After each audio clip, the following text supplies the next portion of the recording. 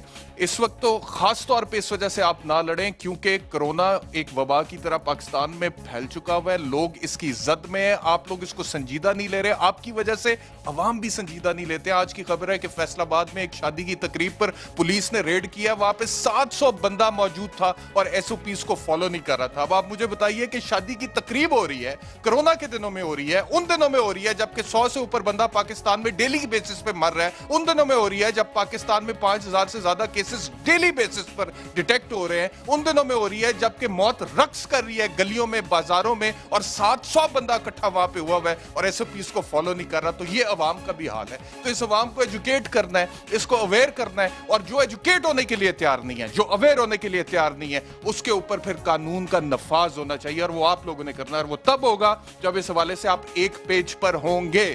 لیکن ابھی تو جھگڑا نظر آتا ہے, ابھی تو اتفاق نہیں اختلاف نظر آتا ہے. اسی کے اوپر بات کریں گے, اور مہمانوں کا تعارف کراتا ہوں جی. پاکستان مسلم لیگ نواز سے میرے ساتھ ہوں گے رانا ثناء اللہ صاحب, پاکستان پیپلز پارٹی سے سردار نبیل گبول صاحب, اور پاکستان تحریک انصاف سے فردوس شمیم نقوی صاحب. گفتگو کا آغاز کرتے ہیں اس بریک کے بعد.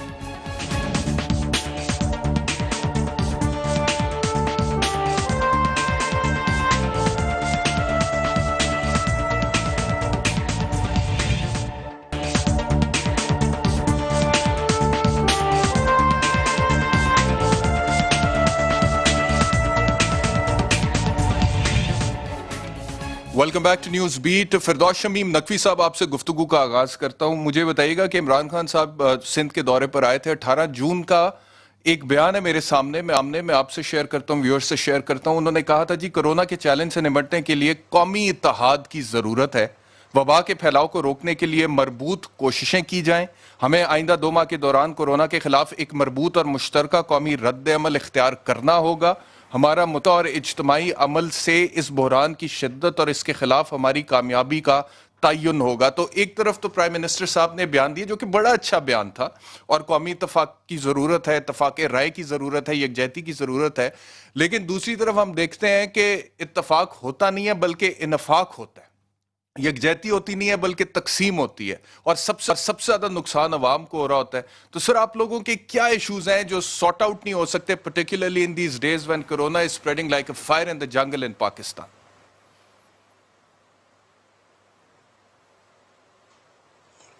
جناب دیکھیں, میرے خیال سے پہلی چیز تو یہ ہے کہ وزیر اعظم صاحب اتفاق پیدا کرنے کے لیے ایک فورم کریٹ کر دیا, NCOC, جس کی روزانہ میٹنگ ہوتی ہے. اس میں تمام فیصلے ہوتے ہیں, کنسنسس سے ہوتے ہیں یا میجورٹی ووٹ سے ہوتے ہیں, لیکن ہوتے ہیں.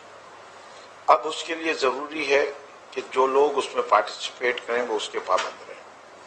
دوسرا, میں بنیادی طور پہ آپ کی بات سے ایک اختلاف رکھتا ہوں. اختلاف رائے اچھی بات ہوتی ہے, اختلاف رائے میں کوئی بری بات نہیں ہوتی. اس وقت پاکستان کے اندر جس طریقے سے کام ہو رہا ہے اس کے اندر دنیا میں اور ملکوں میں بھی ہو رہا ہے. پیرالل ڈرا کر سکتے ہیں انڈیا اور یونائٹڈ اسٹیٹس دونوں کے اندر. ایک طرف فیڈریشن ہے, ایک طرف کنفیڈریشن ہے, اور آپ دیکھیں کہ وہاں بھی ان یونائٹڈ اسٹیٹس سارے اسٹیٹس اپنی اپنی جگہ انڈیپینڈنٹلی ایکشنز لے رہے ہیں, اپنے علاقے کے لحاظ سے لے رہے ہیں. اپنی کاؤنٹیز تک کو انہیں ڈیوالو کیا ہوا ہے پاور کہ counties on their own decide کر سکتی ہیں.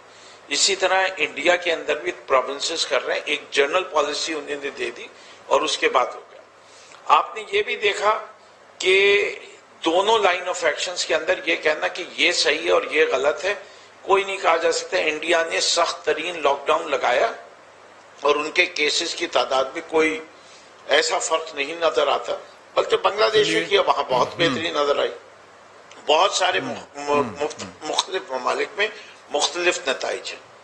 ہم نے روز اول سے ایک اچھا بات میری کہہ رہے ہیں بات کہ سنیے گا فردوس پاکستان صاحب، میں جتنے لوگ گزارش یہ ہے کہ آپ نے کہا کہ اختلاف ہونا اچھی بات ہے، میری بات سن لیجیے گا. متحمل نہیں ہے، لاک ڈاؤن کے خلاف نہیں ہے.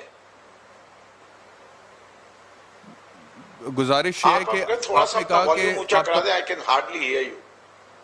میری آواز تھوڑا اونچی کیجیے گا فردوس صاحب کے لیے، انہیں میرا آڈیو کم جا رہا ہے. میں آپ سے کہہ رہا تھا کہ آپ نے کہا کہ اختلاف ہونا اچھی بات ہے. چلیے اختلاف ہونا اچھی بات ہے، آپ کہتے ہیں مکمل لاک ڈاؤن نہیں ہونا چاہیے، سندھ کہتا ہے کہ مکمل لاک ڈاؤن ہونا چاہیے، اور بھی کچھ باتوں پہ اختلاف ہو سکتا ہے، اور اختلاف سے کبھی کبھی بہت اچھی اسٹریٹجی بھی نکلتی ہے. لیکن کم از کم جن ملکوں کی مثال آپ مجھے دے رہے ہیں، امریکہ کی یا ہندوستان کی، وہاں پہ میں نے یہ خبر نہیں سنی ہے کہ ہسپتالوں کے انتظامی کنٹرول کے لیے دو حکومتوں کے درمیان آپس میں جھگڑا ہو رہا ہے. آپ کہہ رہے ہیں کہ اس وقت NICVD جو سندھ حکومت کے پاس ہے اس پہ ہمارا انتظامی کنٹرول ہونا چاہیے، سندھ گورنمنٹ کہتی ہے ہمارا انتظامی کنٹرول ہونا چاہیے. یہ ٹائم ہے سر؟ جی سر. سر اچھا جی، آپ بیرسٹر ہیں. Do you think so کہ federal government can disobey the order of the supreme court? اگر سپریم کورٹ نے آرڈر کیا ایک کیس کے فیصلے میں کہ یہ تینوں ہسپتال کا نظام جو ہے وفاق سنبھالے، تو وفاق کیا کرے؟ سر سپریم کورٹ کے آرڈر کی ڈیٹ بتائیے گا پلیز مجھے. عبید نبیل قبول میں صاحب دیتا ہوں بیٹھے آپ میں کو کہہ دیں جواب. کہ یہ فیصلہ سپریم کورٹ نے نہیں سنایا. میں آپ کو جواب دیتا ہوں. سپریم کورٹ نے کون سی تاریخ کو یہ فیصلہ کیا تھا، کون سے سال میں؟ جی وفاق نے اس سے پہلے سپریم کورٹ کا فیصلہ ہے. ہم تو 2 سال سے آئے ہوئے تھے پاور میں، ہم نے تو جب تک حتمی نہیں فیصلہ نہیں آیا فردوس صاحب، سپریم کورٹ کا جو فیصلہ ہے سر، سپریم کورٹ کا فیصلہ آئے ہوئے تو بہت دیر ہو گئی نا سر. فردوس صاحب، سپریم کورٹ کا فیصلہ آئے ہوئے بہت دیر ہو گئی. سپریم کورٹ کا تو فیصلہ آ گیا، لیکن اس فیصلے کے باوجود سر، اس فیصلے کے باوجود آپ نے کہا کہ سندھ گورنمنٹ NICVD کا کنٹرول رکھ لے. تو آپ نے اپنا کنسنٹ دیا تھا. سر سن تو لینا، سر سن لے، میری بات سن لے، پھر I'll listen to your argument then. Sir supreme court کے فیصلے کے باوجود آپ نے انتظامی کنٹرول سندھ گورنمنٹ کو دیا. ابھی جبکہ کرونا جو پھیلا ہوا ہے، بجائے اس کے کہ اس ٹائم پہ آپ لوگ ایک دوسرے کے ساتھ کوارڈینیٹ کریں، what is this time to سے کہ نہیں اب ہمیں کنٹرول چاہیے سپریم کورٹ کے فیصلے کے تناظر میں؟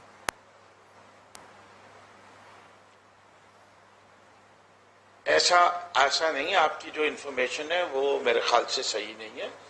جب یہ فیصلہ آیا تھا تو ہم نے یہ پلی رکھی تھی کہ جی فیڈرل بجٹ جو ہے اس وقت ہمارے پاس پروویژننگ نہیں ہے، تو ہمیں انتظام لینے میں بڑی دشواریاں ہوں گی، اس سے کہ وہ فائنینشلی پرووائڈ کرنا مشکل ہوگا.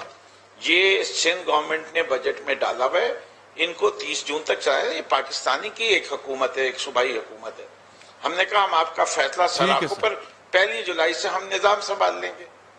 تو اس کے اندر نہ کوئی غیر قانونی بات چلیے سر، مجھے اجازت دیں، میں آتا ہوں سر آپ کی طرف واپس آتا ہوں. عاجز دامرا صاحب وہ کہتے ہیں فردوس شمیم نقوی صاحب کے سپریم کورٹ نے ایک فیصلہ کیا تھا کہ NICVD کا کنٹرول ان کے پاس ہوگا، وفاق کے پاس. تو سپریم کورٹ کے فیصلے کی حکم عدولی میں آپ کیوں کہتے ہیں کہ آپ کے پاس کنٹرول رہنا چاہیے؟ دیکھیں، سپریم کورٹ کا جو فیصلہ ہے احسان صاحب، آپ اس کو ذرا پڑھ لیں کہ اس میں سپریم کورٹ نے کہا کیا ہے کہ آپ کو 2011 سے جو بھی سندھ گورنمنٹ نے ان کو امپروو کیا ہے نا، کیونکہ 18th امینڈمنٹ کے بعد جب صوبے نے اس ہاسپٹل پہ خرچہ کیا، اس سے پہلے NICVD کس کو معلوم تھا کہ NICVD کیا ہے، اس کی کیپیسٹی کیا تھی.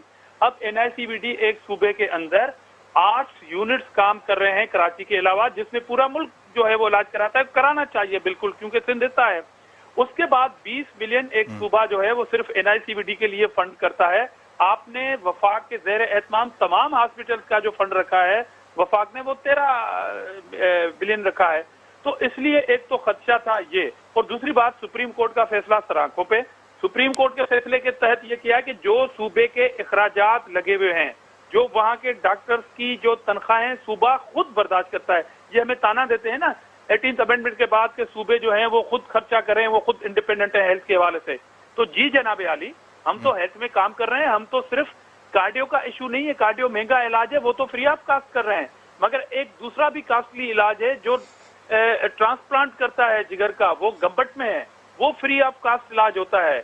اور سر آپ ہیلتھ میں کام کر رہے ہیں، معذرت کے ساتھ آج بھی مراد سعید صاحب نے یہ کہا ہے عاجز دامرا صاحب کے این ایف سی ایوارڈ میں پیسے آپ لوگ لے لیتے ہیں، آپ کی گورنمنٹ کے پاس، پروونشل گورنمنٹ کے پاس ہائیسٹ لیول پہ پیسے موجود ہوتے ہیں، لیکن پھر آپ نیچے اس کی تقسیم نہیں کرتے ہیں، اور یہی وجہ ہے کہ پرائم منسٹر صاحب یہ کہہ رہے ہیں کہ سی ایمز کے پاس ڈکٹیٹرز والے اختیارات ہیں، اور ہیلتھ اور ایجوکیشن پہ جس طرح سے لوئسٹ لیول پہ لگنے چاہیے، یونین کاؤنسل لیول پہ، ڈسٹرکٹ لیول پہ، وہ آپ لوگ نہیں لگاتے ہیں، اور مثال وہ تھر کی دیتے ہیں۔